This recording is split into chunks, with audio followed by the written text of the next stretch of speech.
Bonsoir, chers Camerounais, chères Camerounaises, peuple africain, bonsoir.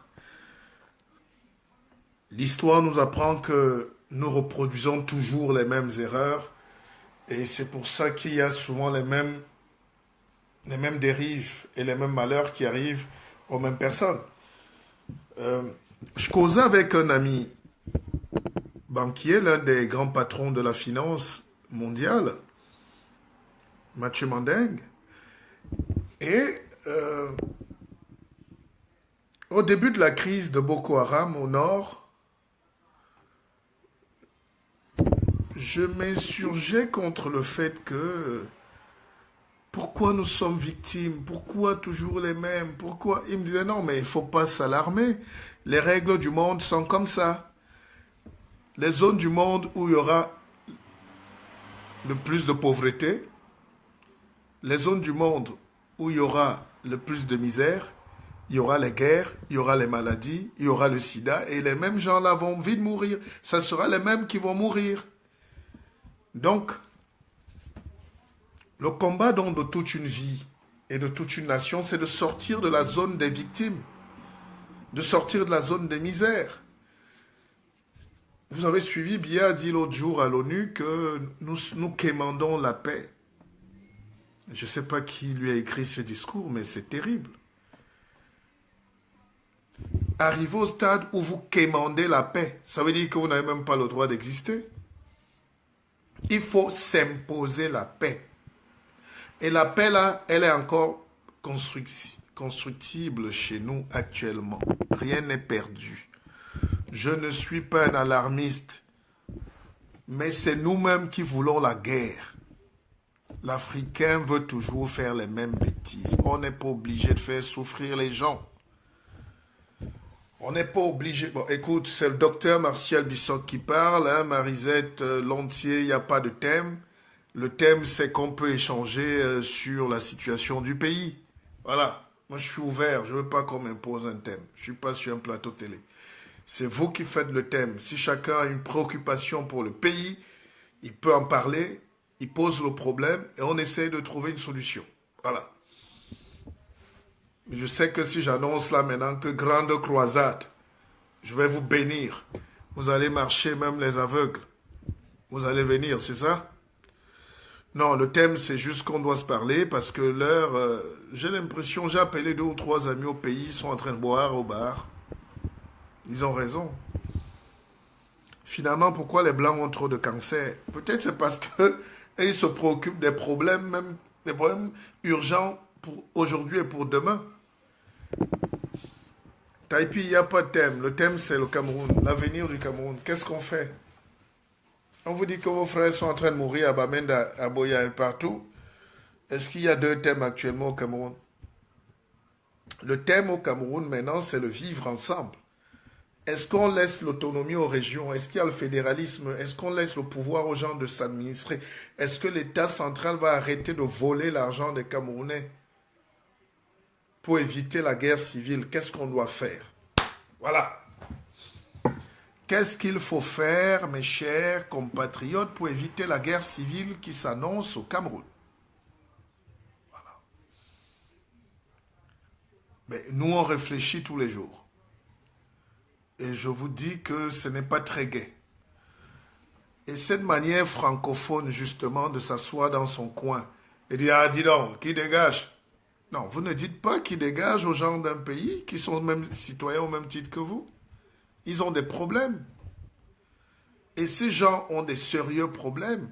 Les Camerounais ont des sérieux problèmes. Le simple fait d'en parler, c'est déjà un début de délivrance. Je ne sais pas qui va venir vous sauver. Il y a déjà un problème de renouvellement de la classe politique. La seule manière pour le président Biya de rester au pouvoir, c'est de faire un remaniement cette nuit ou dans les jours qui suivent. Et qui mettent des jeunes. Les Guy Parfait sont qui me regardent depuis les États-Unis, qui mettent des jeunes.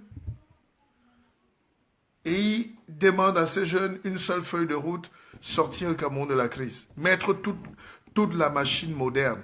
Le Cameroun est bloqué entre deux choses, les villageois et les modernistes. Les modernistes sont très peu, pas souvent écoutés et n'ont pas le pouvoir. Les villageois, c'est les femmes d'Ongola. Les villageois, là, c'est une caste de gens qui disent on va mourir, vaut mieux on meurt. C'est ça. Et les villageois, c'est les John Fundi. C'est eux qui bloquent là. Ils bloquent quelque chose. Parce qu'ils ne sentent pas que le vent a tourné. Leur temps est dépassé.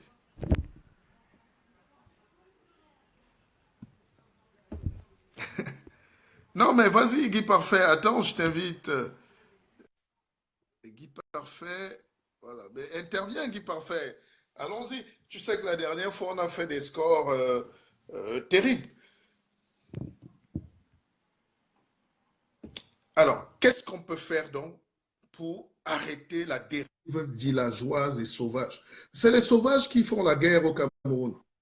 C'est les sauvages qui font la guerre dans le monde. Et maintenant, pour arranger ce problème, qu'est-ce qu'on peut faire? Guy Parfait est déjà là. Mais il est là, Guy Parfait. Attention, quand Guy Parfait est là, on va monter à... Notre vidéo a atteint 100 000 vues là. Et 350 partages. Et ça continue. Oui, bonjour. Bonjour tout le monde. Je suis toujours impressionné du talent. Parce que vous savez que quand je dis vous, je m'adresse à tous les Africains qui sont en train de suivre. Je suis contre les médailles à titre posthume. Martial Bissok a un talent. Je n'ai pas encore trouvé cet équivalent dans le monde journalistique. Il a l'expertise pour faire le buzz. J'ai déjà vu un autre journaliste qui est proche de ça, mais Martial Bissok a vraiment l'expertise pour faire le buzz. J'ai travaillé seulement avec 2 journalistes au Cameroun qui ont une telle capacité, mais Martial Bissok a l'expertise majeure. Parce que l'autre a été mon étudiant il y a, je crois, 10 ans. Il s'appelle Cyril Bojiko, il dirige une chaîne de télévision et de radio, Balafon. J'ai toujours été impressionné par le fait que, je commence par là, parce que je disais que je n'aime pas donner des médailles à titre posthume, je préfère reconnaître les talents des gens pendant qu'ils sont vivants. J'ai été impressionné par le fait que certains journalistes, malheureusement ils ne sont pas très nombreux, savent comment exploiter le potentiel. En majeure partie, les gars sont redondants, en majeure partie, les gars sont fainéants, en majeure partie, ils n'ont aucune imagination et en majeure partie, ils ne sont pas capables de contextualiser le savoir ou d'adapter leur démarche face au type d'invité qu'il a. Mais quand on a un journaliste qui a le talent, qui, n'est-ce pas, a l'expertise, le chic, et je vais m'ajouter à cela la touche particulière, on peut quand même s'arrêter pour remarquer et s'incliner devant la qualité qu'il manifeste. Bon, maintenant, Martial a posé une question. Vous ne le voyez pas à l'écran, mais il est toujours en train de suivre parce que de toute façon, il veut se gérer une urgence. Je suis d'abord choqué parce que, il faut le dire, je suis choqué parce que je suis Camerounais et j'ai vu quelque chose qui s'est passé la semaine dernière. Dans l'histoire de ce pays, j'ai rarement vu quelque chose d'aussi laid. J'ai vraiment rarement vu quelque chose d'aussi laid. Il est quand même choquant pour nous qui aimons notre pays, qui sommes des nationaux, qui sommes des patriotes, qui nous battons avec beaucoup de détermination, n'est-ce pas, pour changer les choses, de voir qu'en une seule journée, notre pays s'est attrapé des claques pas possibles. Je dis que je ne peux pas empêcher de constater cela. Je dis, je suis choqué. En une seule journée, Biabi Vanderpool Barthélemy, président de la République du Cameroun, a fait un discours devant une assemblée nationale des Nations Unies absente. Pendant qu'il faisait un discours devant l'Assemblée des Nations Unies absente, il y a les manifestations dehors. Des centaines de personnes sont dehors contre lui. Pendant que des centaines de personnes sont dehors contre lui à New York, il y a des manifestations au Cameroun. Ça, c'est un scénario catastrophe. J'étais choqué parce que, en tant que patriote, en tant qu'analyste politique, en tant qu'expert qui traite des questions de sécurité nationale, de gouvernance, j'étais mal à l'aise. Je ne crois pas qu'un Camerounais sérieux veuille ce que nous avons vu la semaine dernière, quel que soit le bord auquel il appartient. Je ne pense pas qu'un Camerounais sérieux veuille, qu'il soit opposant, qu'il soit du gouvernement, du RDPC ou qu'il s'intéresse à la politique. Parce que, je vais le dire, nous avons les signes de la fin. Mais la problématique reste importante là où Martial l'a posée. C'est-à-dire qu'on procède comment? Parce que je peux reproblématiser la question en disant, on procède comment pour éviter le chaos? On procède comment pour éviter un bain de sang? On procède comment pour éviter la catastrophe? Le régime Biya n'entend pas le discours que tu tiens, Martial, quand tu dis il faut des jeunes. Je vais faire une recontextualisation d'une émission que tu as faite, parce que j'ai la date, le 14 mai 2016, où j'expliquais la configuration du système camerounais. Je ne peux pas oublier la date parce que les services de renseignement ont mis la pression pour que ton émission ne soit pas rediffusée. Et ils avaient un argument, parce que l'argument m'était parvenu. Ils disaient que comment on peut laisser un petit enfant comme Songhai descendre le chef de l'État alors qu'on prépare une fête nationale, les étrangers sont pleins dans le pays. Bon, ça les regarde. On ne leur a pas demandé d'organiser le désordre et on ne leur a pas demandé de piller un pays. Donc on est obligé de régler la question en face. Cette émission-là avait permis de recadrer quelque chose. Et je vais faire le recadrage parce que je vais me servir de ça pour faire la projection. Le régime Biya est constitué de micro-entités systémiques, claniques, ethniques, politiques et ésotériques qui gouvernent. Vraiment, je vais expliquer ça doucement, que les gens comprennent. Nous avons des entités, les micro-entités systémiques autour de Biya, qui sont claniques, ésotériques, politiques et ethniques, qui gouvernent. Et leur gouvernance est basée prioritairement sur des accointances sataniques, dont l'ésotérique est plus puissant que tous les autres aspects. C'est des gens qui font des incantations jour et nuit contre le peuple. C'est des gens qui sont arrivés à des niveaux de satanisme difficiles à soupçonner. C'est des gens qui ont une si grande attache avec le monde satanique que la compréhension qu'ils ont du monde réel en a été déformée. C'est des personnes qui sont tellement assises dans la conviction du pouvoir qu'ils ont acquis de façon satanique qu'ils ne peuvent pas comprendre la logique de manière traditionnelle comme toute personne qui a fait l'école. J'enfonce le clou à ce niveau parce qu'il faut que les Camerounais qui écoutent comprennent la configuration mentale et comportementale des individus qui dirigent au Cameroun. La sorcellerie les a tellement affectés, ils en ont été tellement infectés, qu'ils en ont perdu le bon sens commun. Je commence par là. Et je suis très bien assis pour démontrer ça. Parce que quand je dis les choses en tant qu'homme de Dieu, certains ne comprennent pas que même dans l'affaire d'homme de Dieu, là, il y a la science. C'est de mon expérience d'homme de Dieu que je sais ça.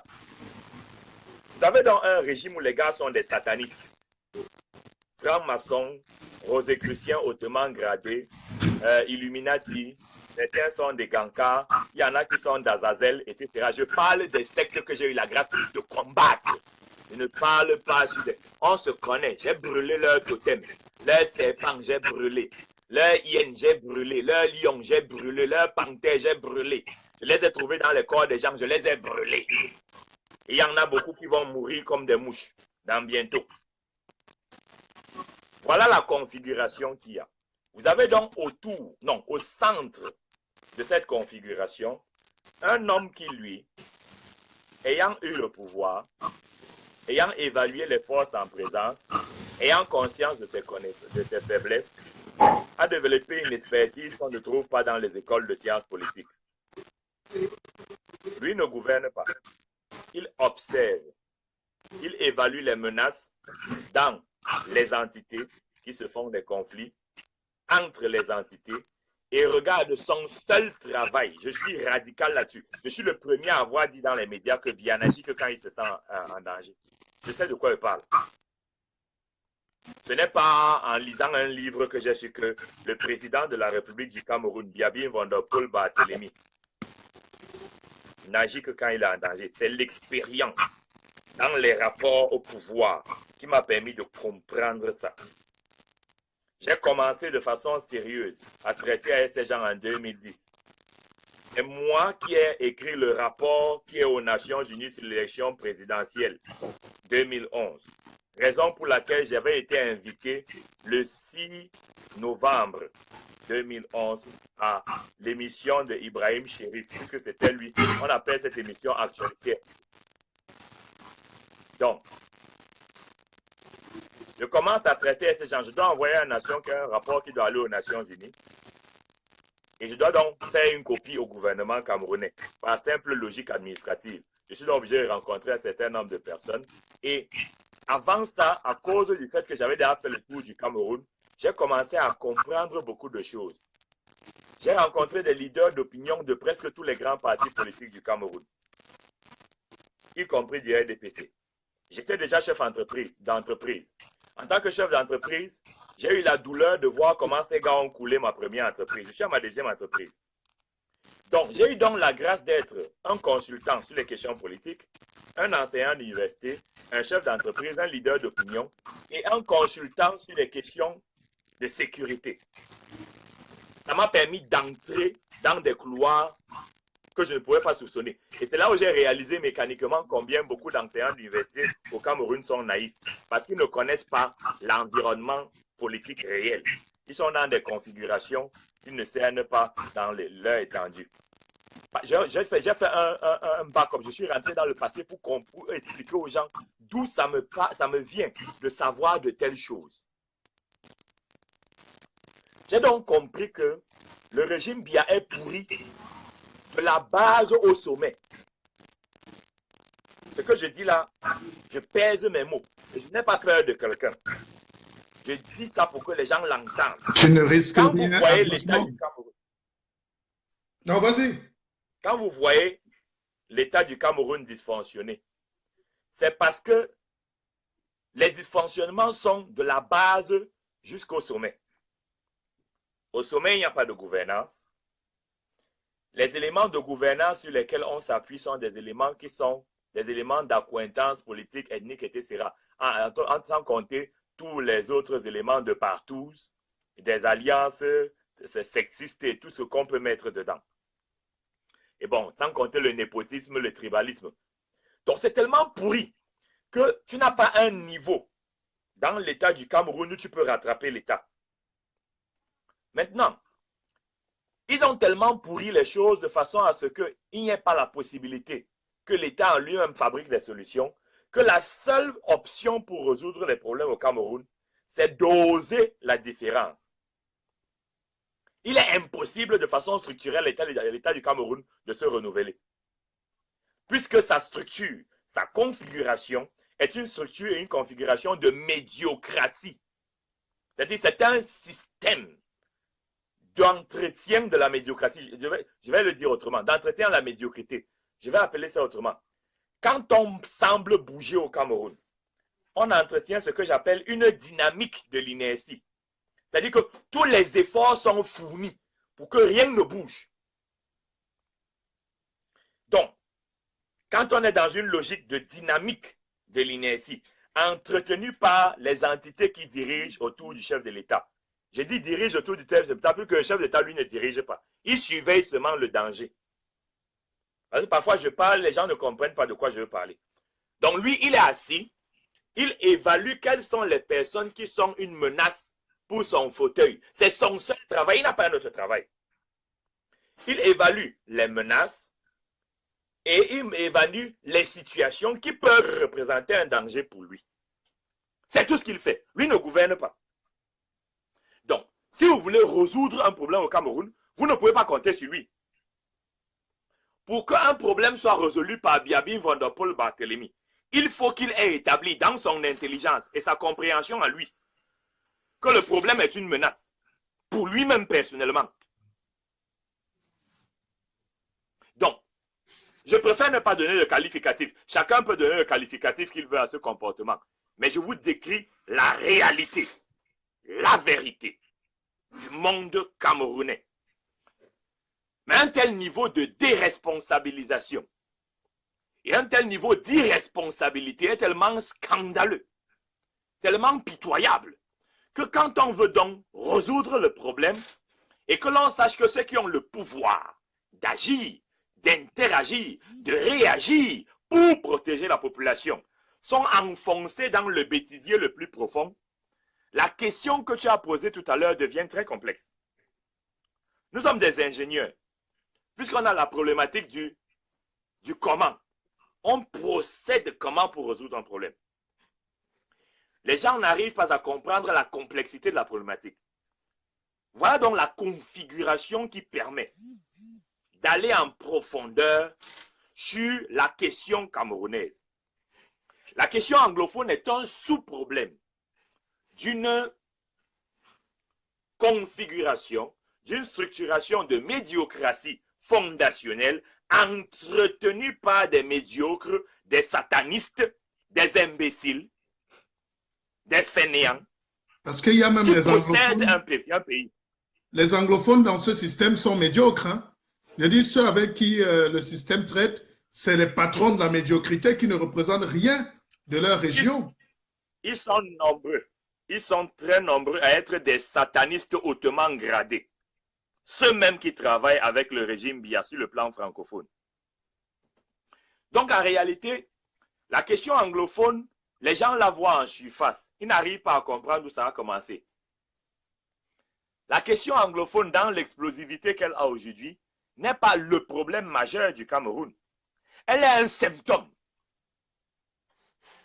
Elle est un symptôme d'un dysfonctionnement systémique global, d'un dysfonctionnement configurationnel installé et entretenu depuis plus de 2 générations. Parce que ces gars ont tué 3 générations. Je dis tuer, je ne veux pas utiliser un autre mot. Une génération, c'est 30 ans. Avec la colonisation française, on a tué d'abord une génération, ça a marché. Avec le régime Aïdjo, on a tué une autre génération. Avec Biya, on a tué 2 générations. Voilà, je n'avais pas bien compté. 4 générations ont été anéanties. J'ai dit qu'une génération, c'est 30 ans. Donc, ils ont anéanti les générations, une après l'autre, et au fur et à mesure que le temps est passé, ils se sont épaissis dans le satanisme, se sont assis dans les pratiques satanistes au point d'être eux-mêmes désorientés. La configuration politique que vous voyez au Cameroun n'est pas vraie. C'est une mise en scène. Les véritables clans au Cameroun sont les clans ésotériques. Ne croyez pas que quand les gens sont dans le RDPCI, ils sont ensemble. Ne croyez pas que quand quelqu'un est SDF et l'autre est à RDPCI, ils sont nécessairement les adversaires. Parfois, les gars siègent ensemble dans la franc-maçonnerie. Parfois, ils siègent ensemble dans la Rose-Croix. Parfois, ils siègent ensemble dans Illuminati. Parfois, ils siègent ensemble dans Ekankar. Parfois, ils siègent ensemble dans Azazel. J'ai oublié, il y a tellement donc je parle de ceux qui se cognent les têtes. Par exemple, la majeure partie de ceux qui dirigent au Cameroun dépensent des centaines de millions en Inde pour avoir le pouvoir. Or, en Inde, tu as la base des Kankar. Par exemple, beaucoup d'eux ont infiltré les universités avec les organisations, les succursales de la Rose-Croix et de la franc-maçonnerie. J'ai même oublié les noms de ces trucs-là. Rotary et tout le reste. J'ai oublié les autres noms. Donc, ils entrent, ils se sont étendus de façon à ce que, voilà, Rotary et Lions Club, qui sont des succursales, en fait, des organisations sataniques, qui recrutent et qui sont actuellement en train de former une classe de jeunes satanistes depuis les universités. Parce qu'il faut créer le chaos de façon à ce que, quand le système va tomber, qu'il remplace Biya. Puisqu'ils ne peuvent pas remplacer Biya par la compétence, ils ne peuvent remplacer Biya que par des pratiques satanistes. C'est eux qui financent le terrorisme. Entendez bien ce que j'ai dit. J'ai dit que le terrorisme est financé par l'État du Cameroun, par des structures internes à l'État du Cameroun, par des Camerounais qui sont à côté de Biya et qui veulent la place de Biya. Et ce sont les mêmes individus qui sont derrière le problème anglophone, financent le désordre, financent le chaos, financent les émeutes, financent les manifestations. Donc, j'ai dit à ton émission le 14 mai 2016, les gens peuvent aller vérifier dans les vidéos, que les populations sont manipulées à un tel niveau que quand elles leur arrivent même de constater qu'il y a un problème, elles ne sont pas en mesure de comprendre le sens ni l'essence de ce qui se passe. Je savais déjà ce que je suis en train de dire là. Donc, je n'ai plus peur parce que moi j'en ai ras-le-bol que les services de renseignement me mettent sur écoute. Ils ont mis sur écoute tous mes collaborateurs, puisqu'ils savent que je sais ce qui se passe. Et ce n'est pas un ordre qui vient du chef de l'État, c'est un ordre qui vient de ceux qui, depuis les logiques satanistes, financent Boko Haram, financent le désordre dans la région anglophone et désorganisent l'État. C'est-à-dire que les gars, ils tiennent le régime. Ils sont dedans. Ils sont des ministres, ils sont des gouverneurs, ils sont des généraux, ils sont des policiers, ils sont des chefs d'entreprise, ils sont des préfets. Et que le système bien est pourri. Donc, ce que vous voyez est une mise en scène. Une véritable mise en scène. Certains pensent, par exemple, que la bombe de Douala, là, c'était une mise en scène pour légitimer la présence du BIR et de tous ces gens-là à partir de 18h. Un couvre-feu, quoi. Que c'était un grossier montage. Même à Bamenda. Oui. Oui, mais de toute façon, il y a d'abord un enjeu actuellement. L'enjeu majeur qu'ils ont, c'est de tuer Biya. Il faut trouver le moyen de tuer Biya. Et ils veulent tuer Biya, pas pour résoudre un problème du peuple camerounais, non. Il faut que Biya meure pour résoudre leur problème à eux, c'est-à-dire prendre le pouvoir. Donc, en réalité, nous avons déjà un problème qui est très grave pour un État, l'incompétence d'un chef d'État. On n'arrive pas encore à résoudre le problème. Ça s'ajoute avec une configuration extraordinaire de l'État autour du président de la République, qui lui-même, d'un point de vue de la politique, a une telle concentration de pouvoir, car lui seul, il est un État. Parce qu'il est capable de neutraliser tout le système, puisque tout dépend de lui. S'il refuse de travailler, il y a des choses qui ne bougent pas.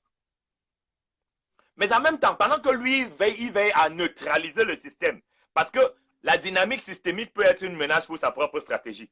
Donc, il s'arrange à ce que ça aille à son rythme, d'un point de vue stratégique, d'un point de vue opérationnel.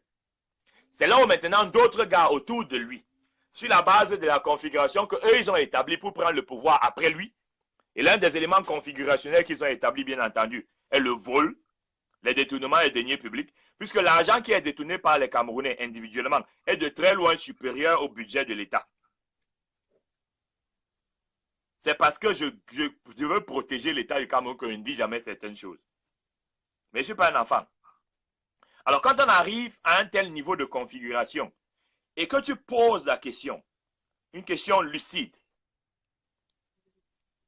de on procède comment, ça devient très compliqué quand on sait la vérité. Parce que pour procéder, il faut posséder un contre-pouvoir qui fonctionne. Qu'est-ce qui devrait fonctionner comme contre-pouvoir? 1. Les véritables hommes de Dieu. Au Cameroun, il y en a peu. La majeure partie sont des bandits. J'ai dit que la majeure partie des hommes de Dieu sont des bandits.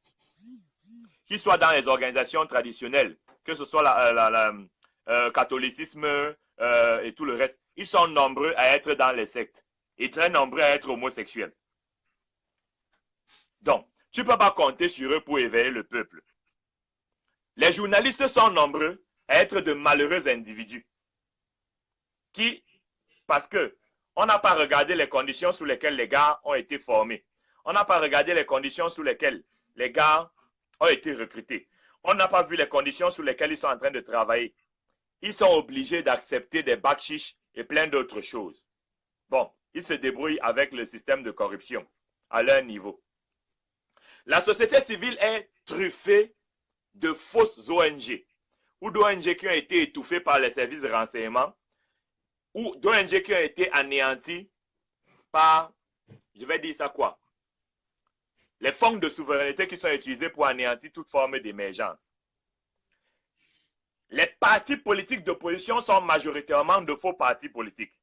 Il y a une minorité qui peut essayer de s'en sortir, mais elle est déjà gangrénée par la médiocrité de leur chef ou par la complicité de leur chef avec le régime Biya. Parce que certains se demandent pas souvent que, bon, comment est-ce que les partis politiques ne se renouvellent pas au sommet? Mais c'est déjà le business du président.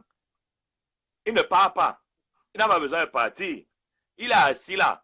On lui donne sa part en back-office de temps à autre. Donc, quand tu regardes la configuration, le pilier des églises, parce que en matière de gouvernance et même de stratégie politique, tu as les 4 strates que j'ai expliquées la dernière fois qu'on a eu la grâce de partager ensemble, c'est-à-dire le peuple, les acteurs politiques, les acteurs au pouvoir et les décideurs. Je ne reviendrai pas là-dessus. Maintenant, en matière de gouvernance, tu as dans la dimension infra-étatique pour gérer un État, tu as le pilier autorité traditionnelle, tu as le pilier sentiment d'appartenance à la même nation et tu as le pilier autorité religieuse. Je suis dans une configuration pure de sciences politiques. Je suis dans l'ingénierie. Le pilier autorité religieuse ne fonctionne pas. Le pilier sentiment d'appartenance à la même nation ne fonctionne pas. Puisque de toute façon, on a insufflé le tribalisme comme mode de fonctionnement. Et on a divisé les Camerounais déjà depuis la dimension ontologique, en leur enlevant la conscience de leur génétique. Et donc de leur appartenance commune à une même nation.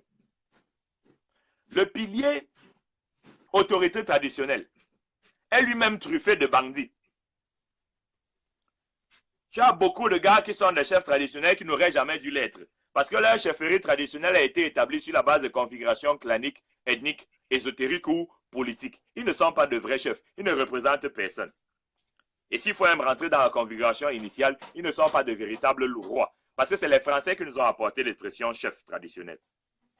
À partir de là, moi qui suis un ingénieur sur les questions politiques, qui regarde la configuration, parce que j'ai la grâce de traverser la dimension théorique, je suis dans la pratique la plus profonde et la plus grave, de la dimension matérielle à la dimension spirituelle, donc je travaille sur les configurations spirituo-matérielles. Quand tu poses une question comme celle-là, il y a de quoi se demander, on procède comment? On compte sur qui? On s'appuie véritablement sur qui? Objectivement sur qui? Puisque le régime Biya a corrompu, le mot est faible, a extrêmement corrompu les piliers qui devraient permettre son renouvellement. Il y a une façon efficace de rester longtemps au pouvoir. Et je vais le dire de façon crue. La seule façon pour rester longtemps au pouvoir, c'est de tuer le maximum de personnes qui sont une menace. Tuer, c'est quoi? C'est anéantir les gens politiquement. C'est anéantir les gens sur le plan ésotérique. C'est anéantir les gens sur le plan administratif. C'est anéantir les gens sur le plan physique. Le régime Biya maîtrise toutes les formes d'assassinat. Ils connaissent faire les assassinats politiques. Ils sont capables de faire les assassinats administratifs. Ils sont capables de détruire les gens par les poisons langues. Et ils sont très forts pour siéger à minuit pour tuer les gens. Or, l'un des problèmes pour nous aujourd'hui, et c'est un enjeu majeur, il faut que Biya tue les démons que lui-même a créés, qu'il a fabriqués. Parce que quoi? C'est ces gars qui sont en train d'organiser le chaos actuellement. Si Biya veut faire quelque chose pour ce pays, il faut qu'il tue tous les démons que lui-même a fabriqués, tous les monstres qu'il a fabriqués, qu'ils partent tous ensemble. Parce que quoi? Si les gars réussissent ce qu'ils sont en train de faire là, on va aller du mal au pire. La majeure partie de ces gars qui veulent le pouvoir, qui sont au pouvoir depuis longtemps, parce que c'est ça que beaucoup de Camerounais ne savent pas. Ceux qui organisent le chaos sont au pouvoir, ils sont assis là, au pouvoir. Ils ne sont pas hors du pouvoir. Je dis que ce que je dis là, les Camerounais vont comprendre Parce que quand ils disent souvent qu'on leur dit qu'ils sont gagnés hommes de Dieu, voilà alors les informations qui viennent du ciel, qu'ils ne peuvent pas savoir. Ça, c'est des informations qui viennent du ciel sur le Cameroun. Les gars qui organisent le chaos au Cameroun sont des bandits, des gangsters, des satanistes qui se sont fabriqués, qui ont grandi, qui ont développé de la puissance dans le régime Biya. Ils sont assis au pouvoir, autour de Biya, veulent que Biya parte. Et s'ils réussissent leur coup, mais nous on est fini. Puisqu'ils sont nombreux à être de véritables imbéciles. Un imbécile, c'est quoi? C'est un individu dont le niveau de réflexion ne dépasse pas celui d'un enfant de 7 ans. Malgré tout ce qu'ils ont eu à faire comme école, tout ce qu'ils ont comme expérience, leur imbécilisation s'est structurée à travers un attachement sans normes au satanisme, ce qui a modifié et anéanti totalement leur compréhension de la réalité. Ils ont fait l'école, ils ont eu des diplômes, ils ont eu des positions de pouvoir, mais ils restent des imbéciles. Imaginez donc la situation. Les gars sont en train d'organiser le chaos au Cameroun. Parce qu'ils veulent que Biya tombe. Parce que tout ce que j'entends à la télé, moi je ris. Je ris parce que de toute façon, moi j'ai accès à des informations que vous n'avez pas. Comme on a dit que je suis homme de Dieu, je ne suis pas dans le monde réel. Voilà les informations. Personne ne peut dire ce que je dis là à la télé. Personne ne peut dire ça au Cameroun, ce que je dis là. Parce que pour le dire, il faut le savoir. Et en plus, pour le dire, il faut avoir le courage ou les mains libres pour le dire. Voilà la véritable configuration. Le désordre est orchestré de manière fondationnelle d'abord par la configuration de l'État du Cameroun qui a constitué une systémique de médiocratie. La médiocratie s'est pérennisée, s'est structurée, s'est développée. Au point où elle a eu des démembrements et des éléments tentaculaires qui ont fait que l'État a fini par s'asseoir sur des principes configurationnels, fonctionnels, d'autorité satanique. L'autorité satanique a déplacé les centres de gravité et a enlevé à tous ceux qui dirigent la compréhension du bon sens commun. Le satanisme s'est développé tant et si bien qu'il s'est démultiplié, il s'est pluralisé, il s'est variabilisé. Au point maintenant où, dans la variabilisation de ce satanisme, on a des gens qui veulent remplacer le pharaon, le roi en place, le pharaon. En voulant remplacer le pharaon, les gars commencent maintenant à structurer le chaos, gèrent des opérations, créent le terrorisme, financent le terrorisme par l'État. Ce que je dis là,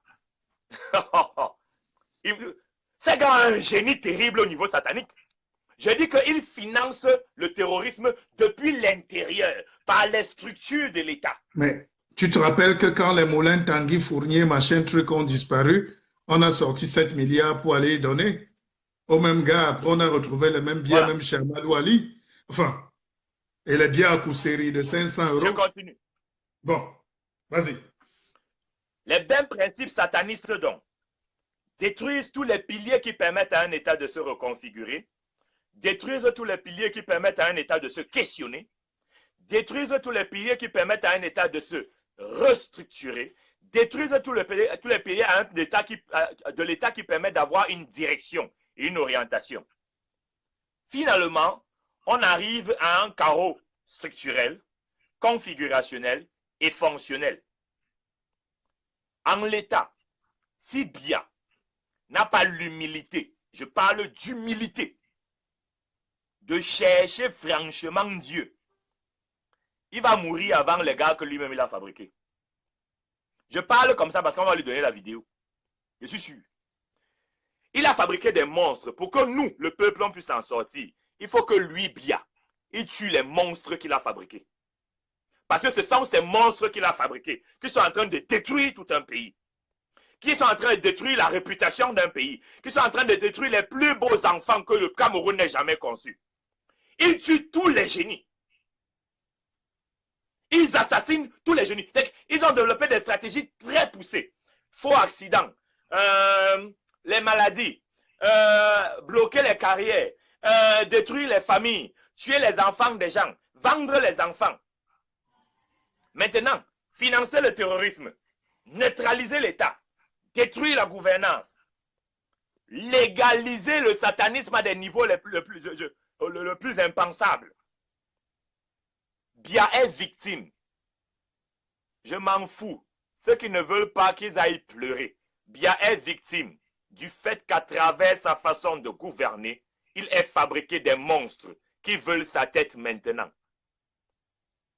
Parce que j'ai pris la parole afin que quelqu'un qui est capable de savoir ce que personne d'autre ne saurait puisse vous dire la vérité, puisse dire la vérité aux Camerounais. Martial, tu es un frère dans tout ce que cela veut dire. Et tu as l'audace de l'ère qui est notre ère, l'ère de la démocratie, l'ère du 21e siècle et tout ce qui va avec. Il fallait que quelqu'un qui a une autorité particulière, qui a la légitimité, la facilité, et je vais dire, qui est dans la position de puissance, te montre de quoi il s'agit réellement. Mais la majeure partie des analystes ils sont hors sujet. Quand je les entends parler, les gars sont hors sujet. Parce qu'ils ne savent pas ce que vient de dire là. Voilà le fond du problème. Tout ce que vous voyez comme agitation là. Voilà le vrai fond du problème. Et quand on pose alors le fond du problème, là on peut reposer la question. On procède comment? Le fond du problème, je le pose pourquoi? Je suis un clinicien. On ne peut pas établir une thérapie sans faire un vrai diagnostic. J'ai pris la responsabilité de faire le diagnostic afin que les Camerounais comprennent véritablement de quoi il s'agit. Il y en a qui sont en retard, qu'il me soit permis de faire un résumé du diagnostic. Parce que ceux qui sont... Voilà. Guy Parfait, voici ce que j'ai expliqué. Je vais te rassurer que le seul espace de liberté mondiale aujourd'hui, c'est la toile. C'est le plus puissant médium du monde spirituel et physique aujourd'hui. Nous sommes sur Facebook, il n'y a pas de censure. Tu es aux États-Unis, le jeune qui a créé, c'est notre petit frère, il a 29 ans, c'est Zuckerberg. C'est une idée de l'esprit, c'est de la magie, que les gens puissent se parler, chacun commerçant aille couper la lumière, couper la caméra. Il n'y a pas de pression ici, donc exprime-toi. Bien, je vais faire un résumé pour ceux qui sont venus en retard. Martial a posé une question de fond, parce qu'en tant que Camerounais, il est mal à l'aise, profondément mal à l'aise, de ce que les choses aillent mal. Et il se pose la question de savoir on procède comment pour résoudre le problème. Le premier élément que j'ai donné est un élément configurationnel. C'est-à-dire que dès le départ, le Cameroun a une configuration qui a fabriqué la médiocratie à la base. Donc, de l'autre côté, cette configuration a fait que, avant l'indépendance jusqu'à aujourd'hui, de la colonisation française au régime Biya, ces gens ont tué 4 générations d'enfants. Une génération, c'est 30 ans. Ils ont détruit 4 générations. Pendant 4 générations, ils ont tué tout ce qui brillait. Maintenant, quand on traverse, on se rend compte que, arrivé au niveau du régime Biya, le régime Biya s'est assis sur des éléments claniques, ethniques, politiques et ésotériques, mais surtout l'élément ésotérique est plus puissant que les autres aspects.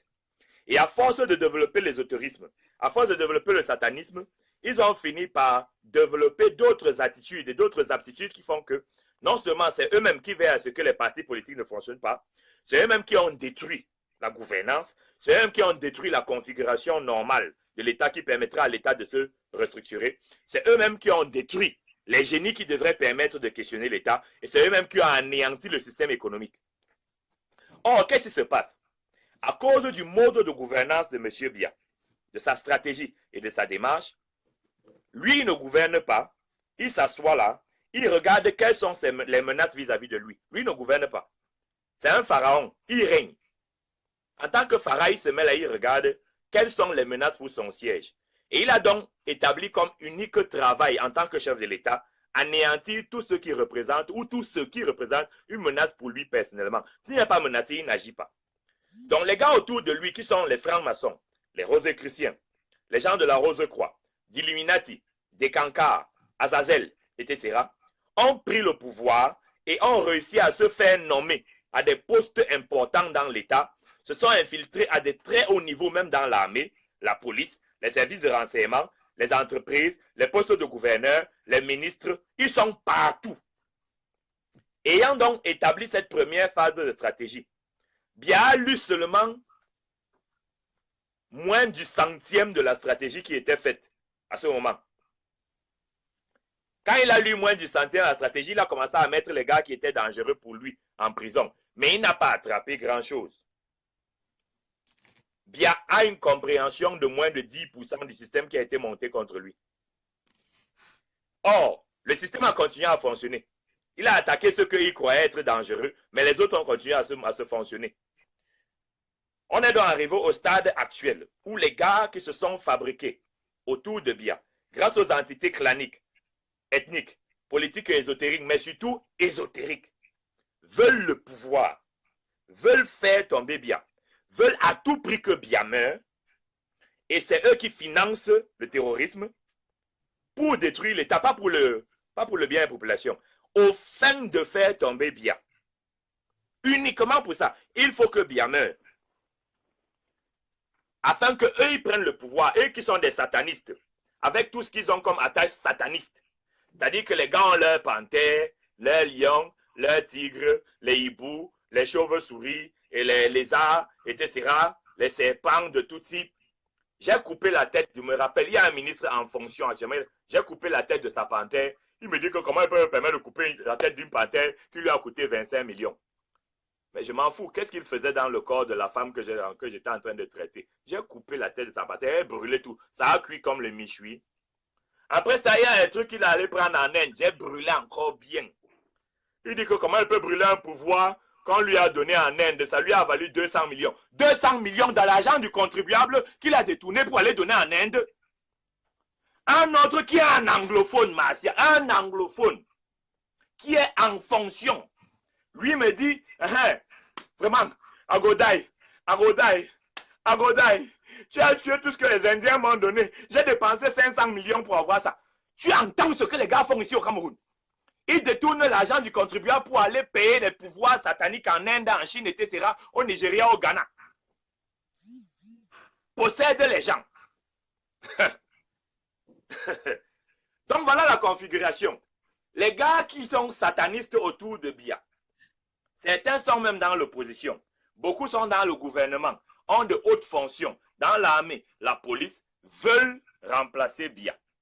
Ils ont détourné l'argent pendant plus de 20 ans. Ça a marché. Ils ont parqué l'argent à beaucoup d'endroits.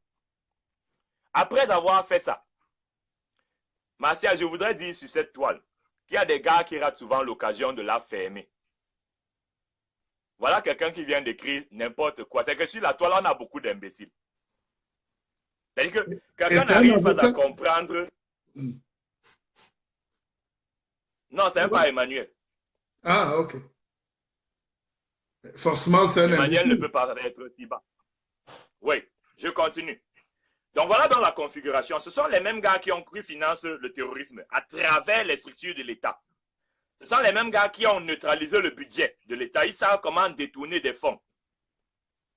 Ils savent comment détourner des fonds pour financer le terrorisme d'un côté et pour financer l'armement illégal de l'autre. Ce sont les mêmes gars qui détruisent le fonctionnement de l'État et la possibilité pour l'État de se renouveler. Comme Biya a une forme de gouvernance qui est telle qu'il ne gouverne pas, il règne. Il s'appuie sur les mauvais piliers. Parmi les piliers sur lesquels il s'appuie depuis plus de 30 ans, il y a les grands bandits qui veulent sa tête. Et ces grands bandits qui veulent sa tête, qui n'ont jamais pensé, pas un seul instant, à résoudre un problème pour le peuple camerounais.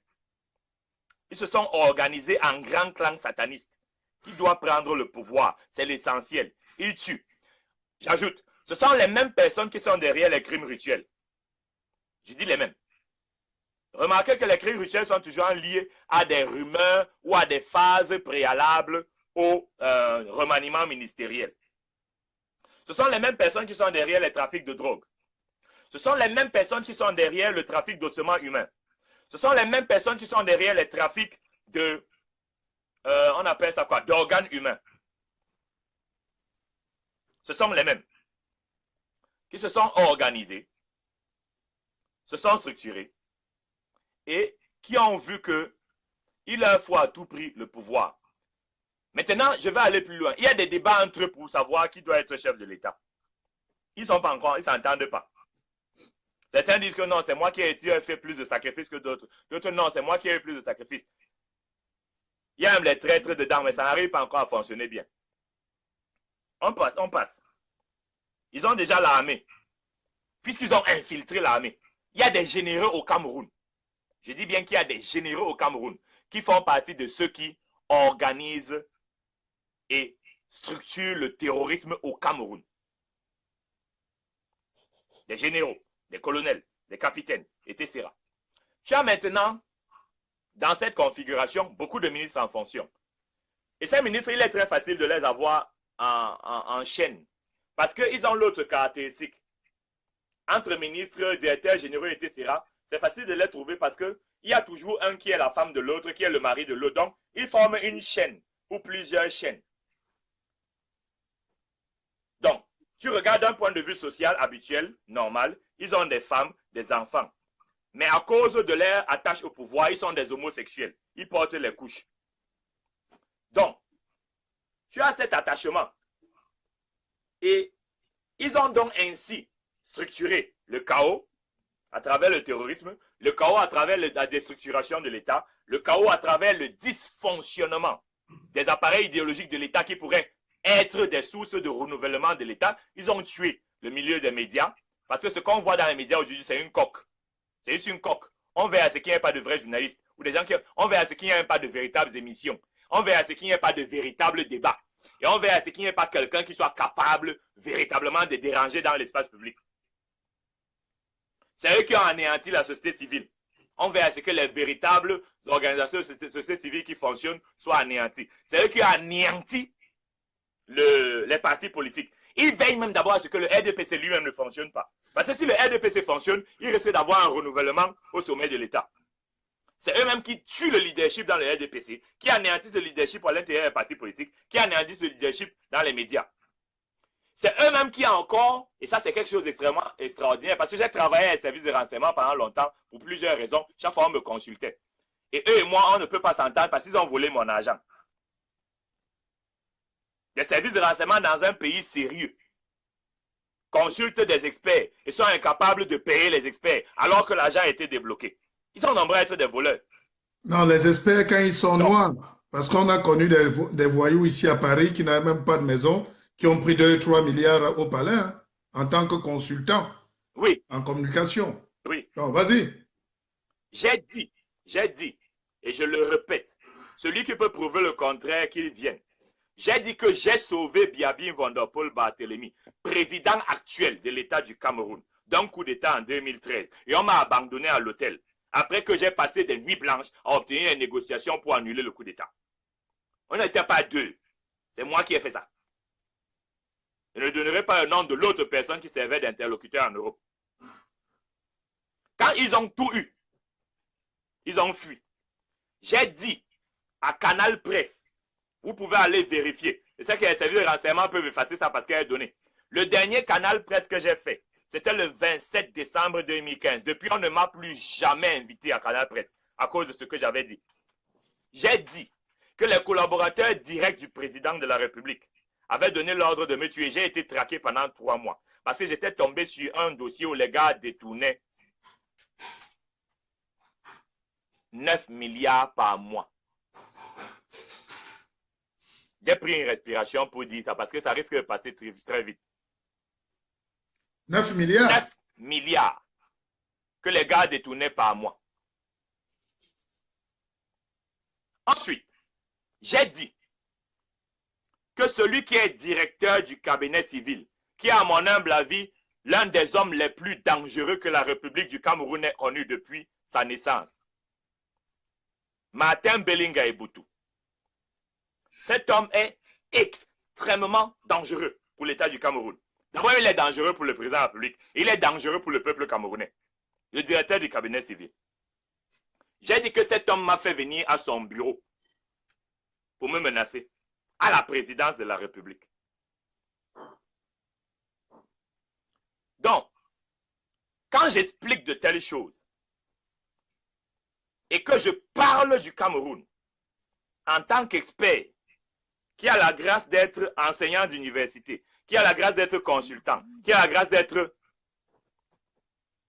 chef d'entreprise et qui en plus a la grâce d'être un homme de Dieu. Quand je parle de ces choses, j'ai dit à la télévision que si on s'amuse à m'énerver, je vais mettre, excuse-moi Martial de dire ça, mais il faut que je me rappelle l'expression exacte que j'avais utilisée. J'ai dit à ce canal presse du 27 décembre 2015 que si on m'énerve encore, je vais mettre l'État du Cameroun sans caleçon. J'avais dit ça. Donc, quand les gars ne savent pas qu'il y a du potentiel au Cameroun et que ceux qui dirigent se sont permis d'anéantir toutes les formes d'émergence et qu'on soit arrivé aujourd'hui à un stade où, après où toutes les formes d'émergence aient été anéanties, les monstres que Biya a fabriqués lui-même par sa façon de gouverner, par le laxisme, par le management laissé faire, par la négligence et par le fait qu'il pensait qu'il peut voir plus loin et par le fait qu'il ait planifié que n'importe comment il doit mourir au pouvoir et que les monstres là en arrivent maintenant à détruire tout. À détruire tout. Parce que c'est ça la situation où on est. C'est eux qui ont établi le désordre. C'est eux qui ont orchestré le désordre. Biya les a laissés faire.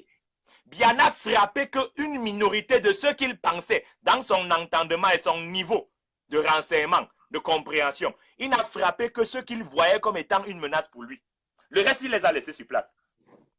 Donc Biya a laissé un grand clan de bandits dangereux, hautement satanistes autour de lui. Et ils dirigent ensemble. Maintenant, les gars que lui-même il a fabriqués veulent sa tête. C'est le fond du problème. Certains sont anglophones, d'autres sont francophones. Quand on vient dans vous embrouiller les mises en scène que voilà. Et c'est là-bas le problème. Le problème, à partir de ce que j'explique, le problème anglophone n'est pas un problème. C'est un symptôme d'une configuration systémique, d'une configuration stratégique du chaos qui a été orchestrée par des gens qui sont déjà au pouvoir. Ce n'est pas les gens, parce que Martial, il faut dire ça aux Camerounais, ce n'est pas les gens qui cherchent le pouvoir. Ils sont au pouvoir. Ils possèdent le pouvoir. Ils dirigent l'État du Cameroun. C'est eux qui sont en train d'organiser le chaos. Juste parce qu'ils veulent la présidence de la République et ils se sont même déjà distribué les postes. Que non, moi je serai secrétaire général à la présidence. Non, moi je serai président. Non, au niveau président, il y a un débat entre trois têtes, donc laissons. Non, moi je serai ministre de ceci, etc., etc. Ils ont enrôlé dedans les services de renseignement. C'est leurs services de renseignement qui m'ont mis sur écoute, qui mettent sur écoute tous mes prophètes, toute ma famille. Ils sont tellement grossiers. Ça nous arrive chaque semaine. Tu décroches, tu entends encore comment on décroche après toi. Ou bien tu décroches le téléphone et puis bon, tu entends ta conversation que tu as eue hier à ton propre téléphone, l'enregistrement. Pour le cas là, je n'ai même pas de problème. Parce que quand ils vont m'énerver, je vais brûler leur matériel. Ça, ce sera en mode gentil. Donc, voilà la configuration. Je vais le dire autrement, Martial. Si au Cameroun, on avait des gens sages au sommet de l'État, je ne dirais pas ça en public. Toi et moi, on doit être d'accord sur ce principe. Puisqu'ils savent qui je suis, j'ai déjà aidé. Ils savent quel est le niveau de connaissance et de compréhension que j'ai du système. Je suis derrière plusieurs décrets présidentiels.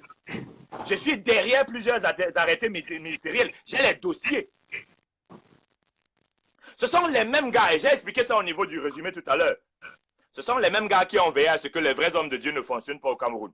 Les vrais hommes de Dieu, on leur envoie les serpents, on leur envoie on travaille leur cas sur les marmites, on envoie les tigres les attaquer, etc. Et on fonctionne avec les faux. Vous savez, la stupidité au sommet de l'État du Cameroun a dépassé les bornes. Je définis la stupidité est un défaut d'imagination et de jugement. Le niveau d'imbécilité au sommet de l'État du Cameroun est au minimum scandaleux, malheureux et pathologique. On ne peut pas faire pire que ce qu'on fait aujourd'hui. Il est impossible. C'est que le stade où le régime vient arriver, je te dis qu'il est impossible de faire pire. Parce que même quand vous allez étudier les configurations des régimes comme ceux de Mobutu et plein d'autres dictateurs, on n'était pas arrivé à un tel niveau de pourrissement. Même quand on a vu comment d'autres dictateurs fonctionnaient, ce n'était pas prioritairement sur des bases aussi satanistes. Parce que les gars ont attrapé le satanisme de façon spirituelle-matérielle. C'est-à-dire qu'ils l'ont d'abord au niveau spirituel, bien assis dedans, ils font les incantations, tous les pouvoirs sataniques qu'il faut avoir, et ils le font aussi au niveau matériel, politique, économique, social, et ils ont tout anéanti. Tout. Absolument tout. Je vais dire deux choses. La dernière fois, j'étais en train de crier ici, parce que c'était des cris, des pleurs en fait, que les Camerounais cessent de s'attaquer à leur leader d'opinion. Je pleurais. Comment un peuple qui ne comprend pas la configuration s'attaque aux quelques lanternes qui s'allument? Regardez le lynchage qu'ils ont organisé autour de Onangini. Et ça a marché. Ils ont réussi à décrédibiliser l'un des enfants les plus brillants qu'un pays ait fabriqué. L'un des plus brillants de cette génération. Je ne sais pas si on a 3 politologues de l'épaisseur de Onangini. Mais on ne l'écoute plus. Parce qu'ils ont écorné son image, et ils l'ont décrédibilisé, ils l'ont désubstantialisé au niveau de l'image. C'est son ami Messanga Yamding. Je ne sais pas s'il voit exactement, je ne sais pas sur quelle route il veut aller, mais c'est lui qui se permet de l'insulter à tout bout de champ, entre autres. Donc, c'est aussi souvent entre les jeunes. Il y a un bon travail. Oui, parce qu'il y a un bon travail qui a été fait depuis quelques mois. Mathias lui-même a été piégé et il est tombé dans le piège. C'est un grand frère pour qui j'ai une affection particulière parce qu'il est d'un talent rare. Il est extrêmement fort, sur le plan purement technique, sur le plan scientifique et en tant qu'intellectuel. Mais ils ont réussi à lui enlever le parfum de l'espoir qu'il y avait sur lui. En balançant une nouvelle imagerie sur lui, qu'il a décrédibilisé. Donc, quand on est donc à un tel niveau, parce que tu sais mes méthodes, en tant que clinicien, je fais le diagnostic. Je ne cherche pas à faire ce qui est agréable ou désagréable. En tant que clinicien, je fais le diagnostic. J'étale les faits. Je montre le mal en profondeur. Je mets le couteau dans l'abcès là. Parce qu'il faut que le pus la sorte. Ils ont tué toutes les formes d'émergence. Ont anéanti tous les génies qui pouvaient véritablement apporter quelque chose. S'ils n'arrivent pas à te tuer physiquement, ils trouvent le moyen de t'anéantir. Les voilà maintenant coincés. Parce que c'est ça qu'il faut dire maintenant. Bien est coincé, bien même. Là où on est là, qu'il joue au grand président ou pas, il est bien coincé. Ses propres monstres qu'il a fabriqués. L'avion est calé à New York ou en Suisse, donc le gars ne sait pas comment faire. Comment? Bon, maintenant, Guy Parfait, je te laisse développer. Nous parlons entre intellectuels et scientifiques. Je ne suis pas journaliste ici. Je ne le suis pas. Je ne me sens pas en capacité d'être journaliste au Cameroun. Je l'ai été. C'est un homme politique qui parle à un intellectuel en France. Maintenant, on est en train de battre tous les records de vues là. C'est incroyable. On va déjà à 1000 là, bientôt. Qu'est-ce qu'on fait pour demain? Parce que moi, je veux qu'on protège Biya. Mais tu disais tout à l'heure aussi que c'est l'après-Biya qui est un problème. Là. Enfin, c'est la transition. Nous sommes déjà en train de jouer la transition au Cameroun politique. Et notre rôle dans cette transition, ça ne sera pas spectateur. C'est nous qui avons commencé la révolution. Maintenant, qu'est-ce qu'on va faire? Est-ce qu'on va laisser une bande de petits bandits inexpérimentés, de petits voleurs du système, s'accaparer du pouvoir après 60 ans de souffrance? Parce que le temps est maintenant venu d'entrer dans la modernité. Tout ce qu'on a connu avant, le maquis, la colonie, tout ça, la félonie, c'est terminé. Maintenant, pour un petit Cameroun moderne, un petit État riche où tout le monde mange, va à l'école, à l'université, vient travailler et contribue à l'épanouissement, qu'est-ce qu'on va faire? Est-ce qu'il faut neutraliser ces gens tout de suite autour du président? Est-ce qu'il faut escorter Paul Biya directement en Vomeka?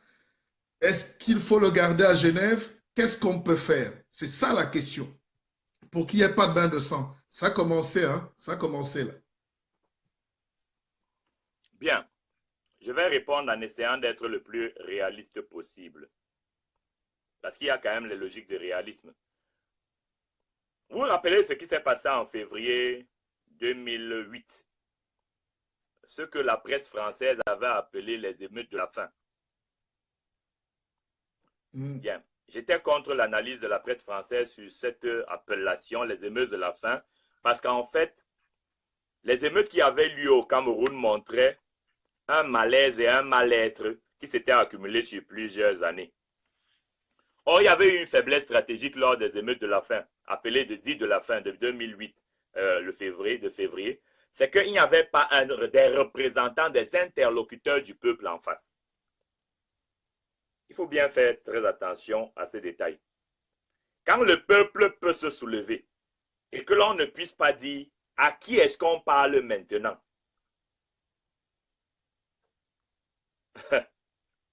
c'est problématique. La question n'est donc pas juste que le peuple se soulève. La question est de savoir s'il faut un véritable leadership au Cameroun.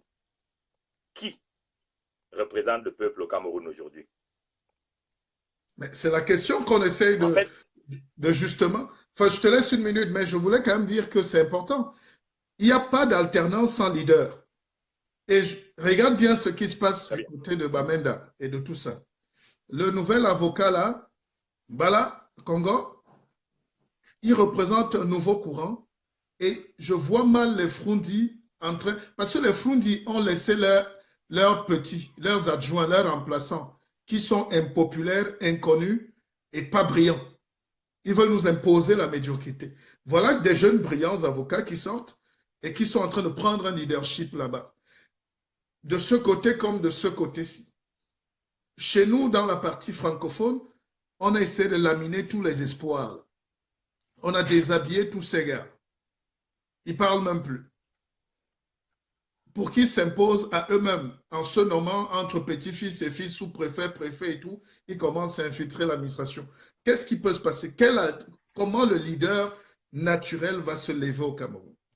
Je sais que le pouvoir vient de Dieu, ça tu vas l'aborder, mais comment le gars qui va venir là va faire autorité? Deuxième chose, est-ce que ce n'est pas dans le plan satanique du système actuel ou même du président Biya de laisser un pays déchiré pour que le prochain président n'ait même rien à gérer?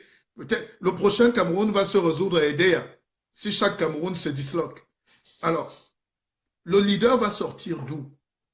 Des urnes, ça sera très dur, plus la moitié du Cameroun est en train de se déliter là. De la force militaire, est-ce qu'il y aura un coup d'État? Est-ce qu'il y aura un homme qui va se lever? Est-ce qu'il y aura quelqu'un qui va porter la parole? Enfin, dis-moi ce que tu penses, Guy Parfait, et dis-le aux gens parce que les Camerounais ont soif qu'on parle de ça. Personne, ce qu'on fait là, personne au Cameroun n'analyse l'actualité politique comme on est en train de le faire en ce moment. Et j'en suis fier. Je te laisse la parole. Le leader va venir d'où là? D'un point de vue méthodologique, à cause de la configuration actuelle, parce que Biya est encore président de la République du Cameroun, il faut absolument que Biya tue tous les monstres qu'il a fabriqués. Le peuple ne peut pas tuer les monstres que Biya a fabriqués parce que Biya leur a donné le pouvoir et ils sont au pouvoir. Ça, c'est d'un. Biya leur a donné le pouvoir et ils sont au pouvoir. Il a déjà arrêté tous les prisonniers. Dans la configuration. On ouvre encore. Comment? Tu veux qu'on arrête tous les gars qui sont encore là autour là? Quand tu dis les tuer. Moi, je parle à ceux qui ont des oreilles. Allons-y. Oui, c'est ce que ça veut dire. Il faut que Biya tue les monstres que lui-même il a fabriqués.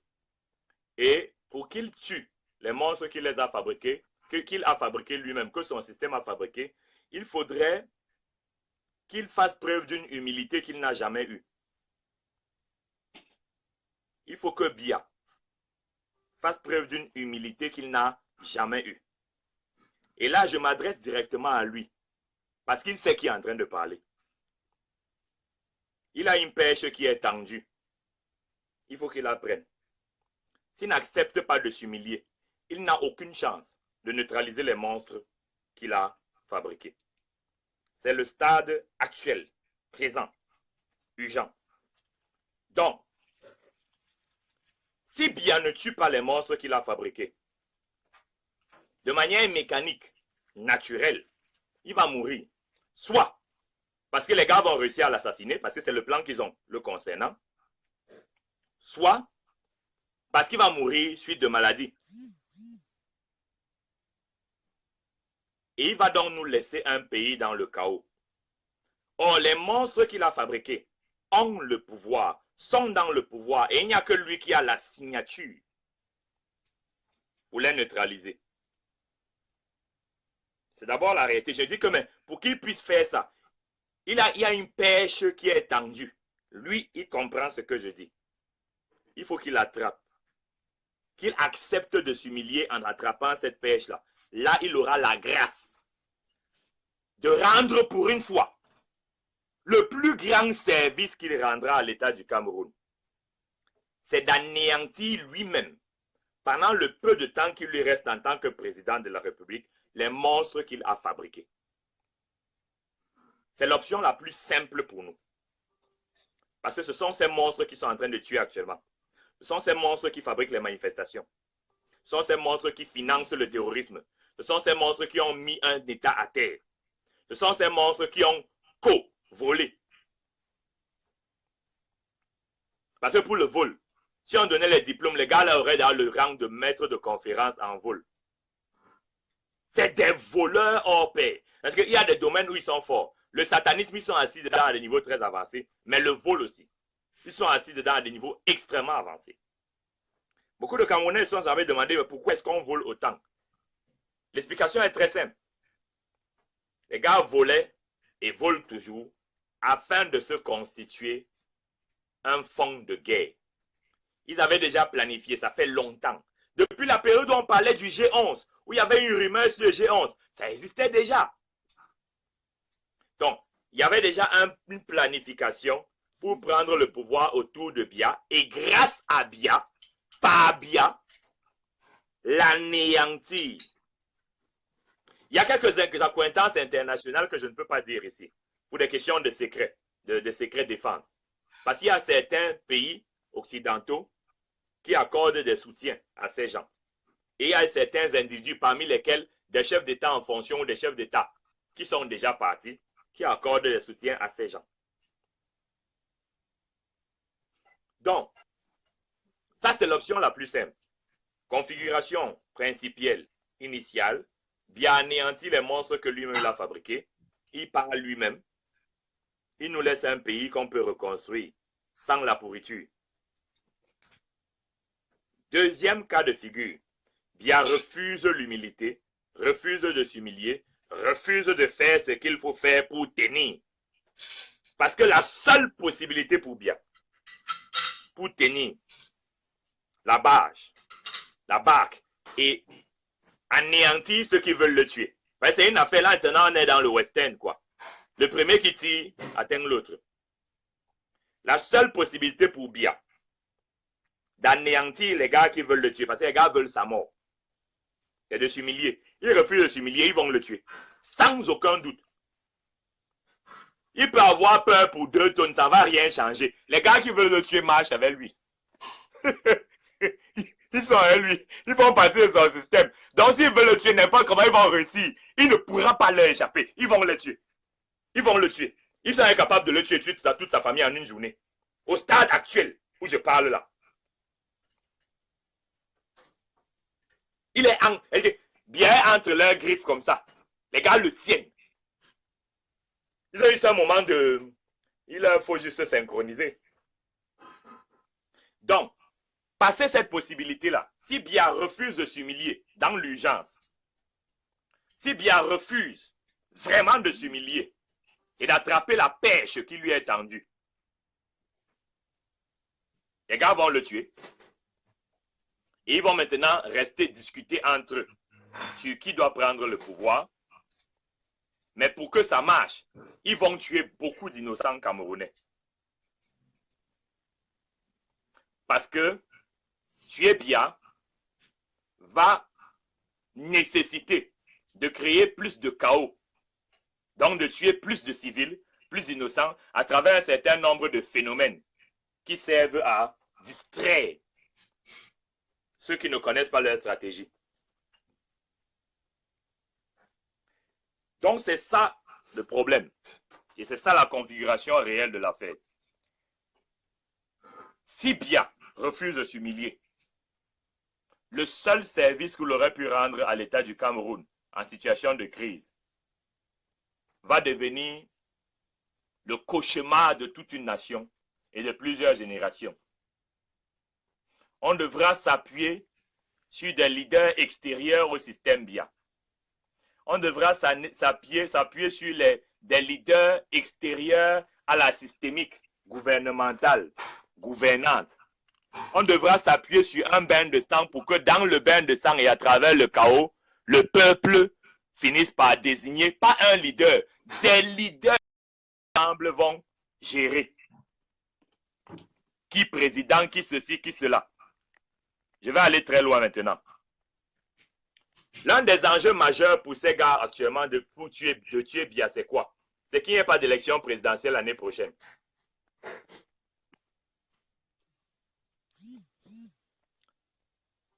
Ils veulent le tuer avant l'élection présidentielle pour reconfigurer l'échiquier politique.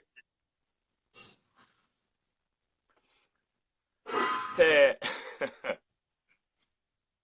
Tu sais, parfois je parle et il y a des gens qui écoutent les phrases, ils trouvent même que c'est beau, ça leur plaît, mais ils ne savent pas le niveau de connaissance que j'ai pour sortir souvent une phrase. Quand j'ai dit sur ton plateau le 14 mai 2016 que les Camerounais sont tellement manipulés que même quand ils réalisent qu'il y a un dysfonctionnement, ils ne peuvent pas réaliser la gravité, la profondeur de ce qui se passe. Maintenant, je commence à sortir les vraies cartes. Je dis, et j'insiste, à dire que le problème anglophone n'est pas un problème, il n'est qu'un symptôme d'une configuration systémique, politique, clanique, ésotérique, qui produit des démembrements. De la même manière qu'il produit le démembrement du phénomène Boko Haram au Cameroun, il produit le démembrement du dysfonctionnement de l'État au niveau économique, il produit le démembrement de la rébellion sud-ouest-nord-ouest. Ce n'est qu'un symptôme. Un arbre ne pousse pas par les feuilles. C'est pas que tu regardes un arbre quelque part, il pose un problème, tu peux couper les feuilles. Non, il faut déraciner l'arbre. C'est pourquoi je montre ce que aucun autre analyste camerounais ne pourrait démontrer. Pour que les gens voient le fond du problème.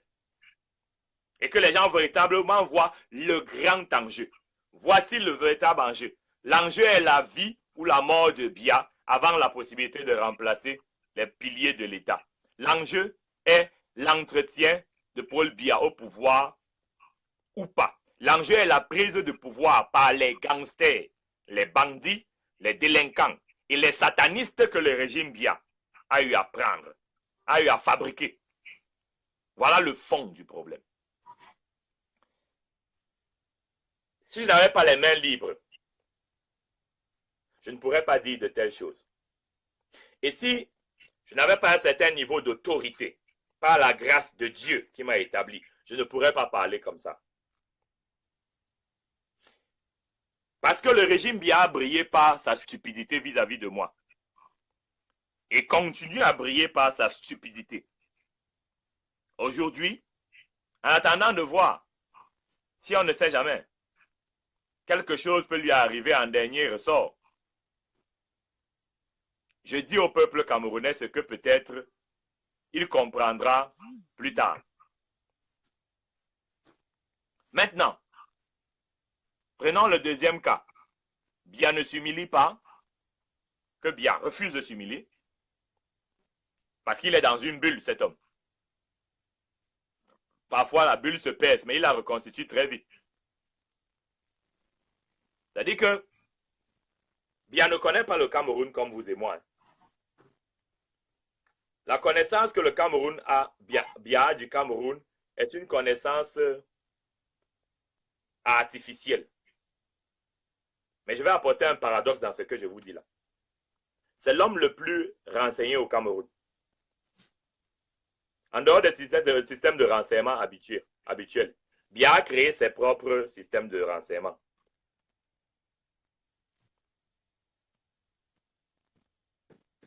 Alors, Biya ayant créé son propre système de renseignement, en plus de tout ce qu'il reçoit comme rapport, il lit tout. Quand il s'agit de renseignement, il lit tout. Il a les informations sur le chaos. Le paradoxe est que, malgré sa connaissance du chaos, tant qu'il n'est pas menacé personnellement, il ne voit pas l'enjeu à agir. Et comme il ne voit pas l'enjeu à agir, sa relation au réel se détruit graduellement. Sa perception de la réalité se détruit graduellement puisque sa compréhension de l'urgence est modifiée. Comparativement à la compréhension normale d'un chef d'État normal. Ce n'est pas un chef d'État normal. C'est un chef d'État qui s'est déresponsabilisé et qui brille surtout par l'irresponsabilité. Donc, à cause de ça, malgré son niveau très avancé d'information, il a une perception de la réalité qui est finalement infime. Parce que la perception de la réalité doit être aussi mentale et doit être affective, en dehors des dimensions psychologiques. Mais si quelqu'un n'est pas capable de reconnaître l'urgence partout où il y a les urgences, que peut-être sur 1000 cas, il ne voit l'urgence que sur 2 cas, quelle réalité a-t-il maintenant? Quelle compréhension de la réalité a-t-il? Bien. À partir de là, si Biya refuse de s'humilier, j'insiste là-dessus, s'il refuse de s'humilier, les gars vont l'abattre, il va mourir. Il pourra même tuer lui, sa femme, les enfants. Au stade où ils sont, il peut faire ça. Puisqu'ils ont essayé dans leur élan de mettre Franck dedans, Franck a refusé. Donc, potentiellement, dans cette mesure, Franck est une menace pour eux. Donc, on se retrouvera dans une configuration qui n'est pas à souhaiter. Soulèvement populaire, division de l'armée, parce que l'armée ne peut pas être unie dans cette affaire. Je te préviens déjà. Je connais la configuration. Rappelle-toi qu'en 2008, février 2008, on a l'expérience de cette chose. Il y a certains militaires qui refusaient d'agresser les citoyens. Il y a des policiers qui refusaient d'agresser les citoyens. On a vécu ça. Donc, l'armée va se diviser. La police va se diviser. Les partis politiques, ça va aller dans tous les sens. Le RDPC va se diviser, là de façon ouverte. Et on va avoir une reconfiguration de l'échiquier national qui ne ressemble à rien de ce qu'on voit aujourd'hui. C'est-à-dire d'un côté, les satanistes qui vont maintenant montrer leur face sur la base des configurations et de la gestion organisationnelle qu'ils ont établie, qu'ils soient de l'opposition, qu'ils soient anglophones ou francophones, non, ils vont former un bloc. Même si là-bas dedans, il y a un risque d'éclatement. Et les autres qui représentent une minorité de ceux qui peuvent prendre le pouvoir. Non, qui peuvent comprendre qu'il faut se battre. Parce qu'une chose est sûre, si ces gars réussissent à assassiner Biya, parce que c'est ce qu'ils ont comme programme, et que Biya meurt, qu'il soit connu officiellement, parce qu'il peut arriver qu'ils assassinent quelqu'un et on ne sait pas. Mais s'il a réussi à assassiner le chef de l'État du Cameroun, et que l'on sache que le chef de l'État est mort, ça va libérer certaines personnes qui sont enchaînées. Et ça deviendra incontrôlable. Ça peut durer longtemps, le temps qu'on ait une reconfiguration. Et ça va être très compliqué parce que la majeure partie de ceux qui, je vais dire ça comment, tous les monstres que Biya a fabriqués ont la possibilité de payer toute une armée, de financer une guerre. Ça va être très compliqué.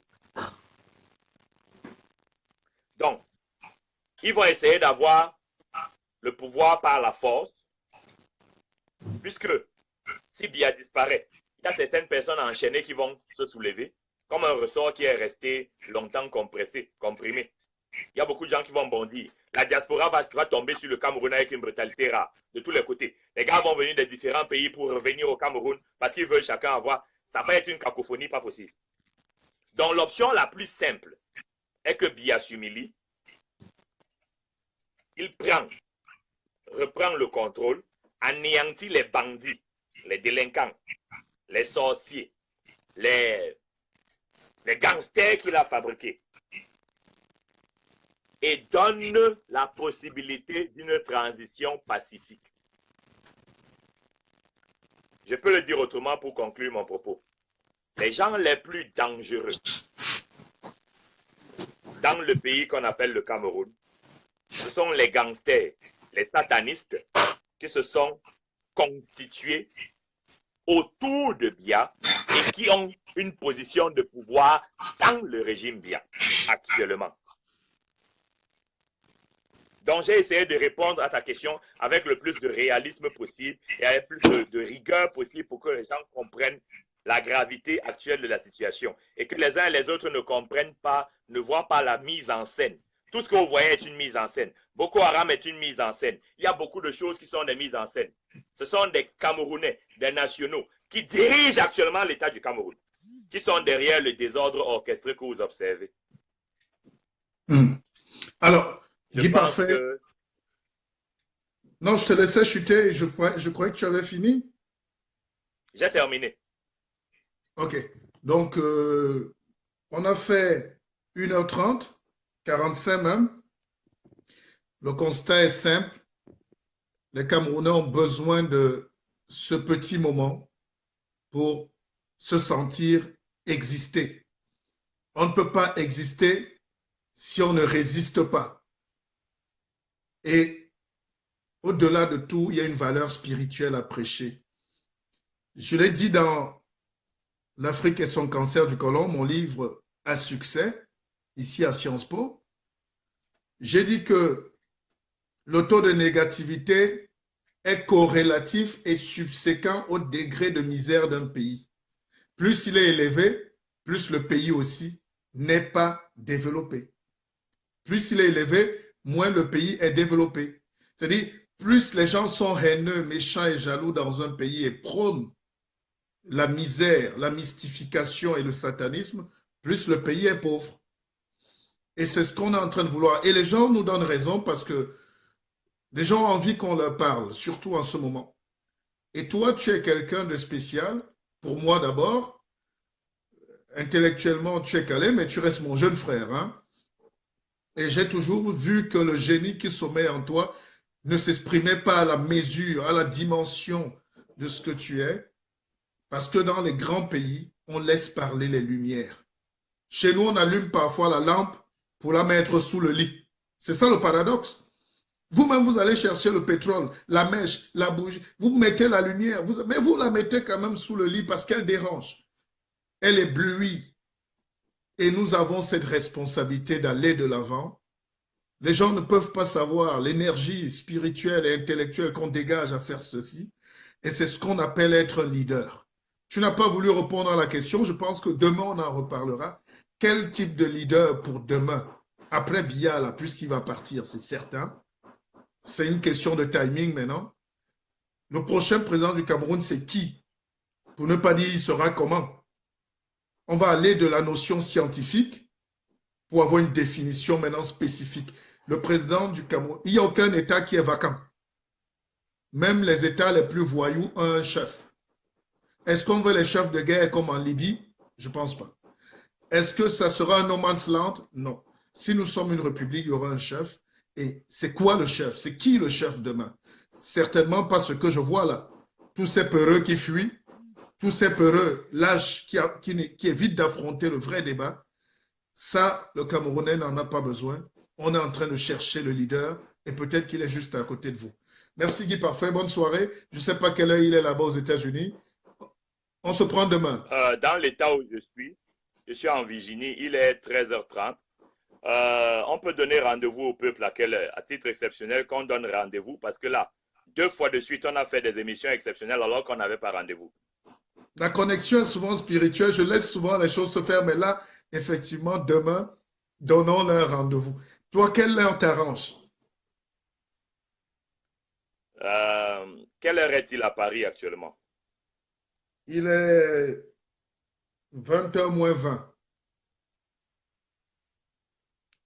Pour toi qui as une compréhension de la disponibilité du peuple, des notions d'audience, etc., quelle heure tu proposes? Moi, je pense que c'est la bonne heure. La preuve. 18h, heure de Paris. Non, 17h, 18 heures, heure du heure de Cameroun. Paris. D'accord. Non, 18h, D'accord. heure. Je prends. Voilà, 18h, heure de Paris. Il sera 17h à OK. À Douala, demain pour la 17h question à du Bamako. quel est le prochain président du Cameroun. Soyez abondamment bénis. À très, très bientôt. Je vous salue. Je vous aime.